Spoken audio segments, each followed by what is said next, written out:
এটা হতে পারে না, আমি বিশ্বাস করি না। মেহেক! হ্যাঁ, আমি বিশ্বাস করি না। গীতা বৌদি ভালো, খুব ভালো।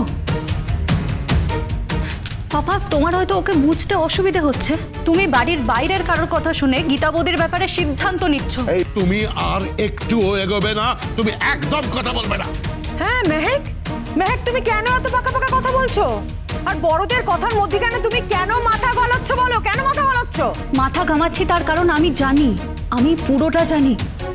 আমি এখনো বলছি বাবা, আমি এখনো বলছি যে আমি কোর্টে দাঁড়িয়ে যা বলেছি সব সত্যি বলেছি। আর ওই মৈত্রী বলে মহিলাটি ফ্রিজ থেকে তুলে নিয়ে গেছে। তোমার জন্য বেল পেয়ে গেছে বিষ্ণুদেব। এই কেসটা আমার হাতের মুঠোয় ছিল, এই কেসটা আমার জেতা ছিল। তোমার জন্য আমাকে আরেকটা ডেট নিতে হয়েছে, আর নেক্সট ডেটে আমি প্রমাণ করে দেবো সব মিথ্যে। পাপা, আমি মিথ্যে কথা বলিনি। মিথ্যে কথা বলেছো পাপা, আমি মিথ্যে কথা বলিনি। মেহেক একটু আস্তে কথা বল না।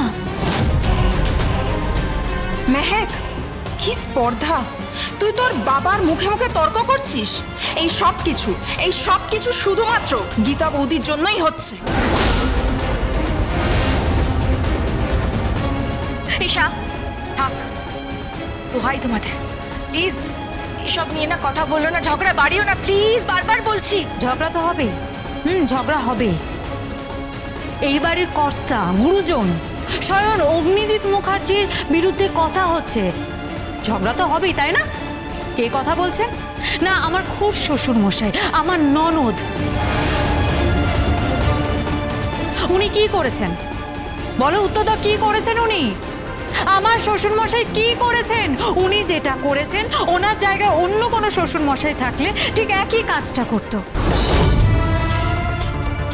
আমার শ্বশুর মশাই তো বলেছিলেন, হয় ঘর বেছে নাও, বর বেছে নাও, নয় বাইরেটা বেছে নাও, কেস বেছে নাও। কিন্তু ও কি করলো? ও বাইরেটা বেছে নিল, বাইরের দিকে চলে গেল, ক্লায়েন্টের দিকে চলে গেল। ও তো ঘরটা বেছে নিতে চাইলই না। তার মানে কি বোঝাচ্ছে কি? ও এই সংসারটা করতে চায় না, এই সংসারটা ওর কাছে প্রিয় নয়। এই শোনো, তুমি আর দয়া করে বর্দার কানে বিষ ঢেলো না।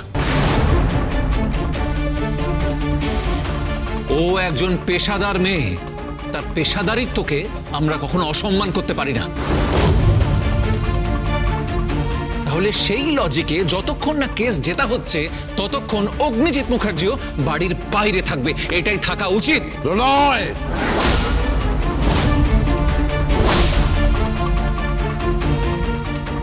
You are going too far. তুই কি বলতে চাইছিস? আমার বাড়ি থেকে বেরিয়ে যাওয়া উচিত? তাছাড়া আবার কি নিয়ম আলাদা হবে কিসের জন্য?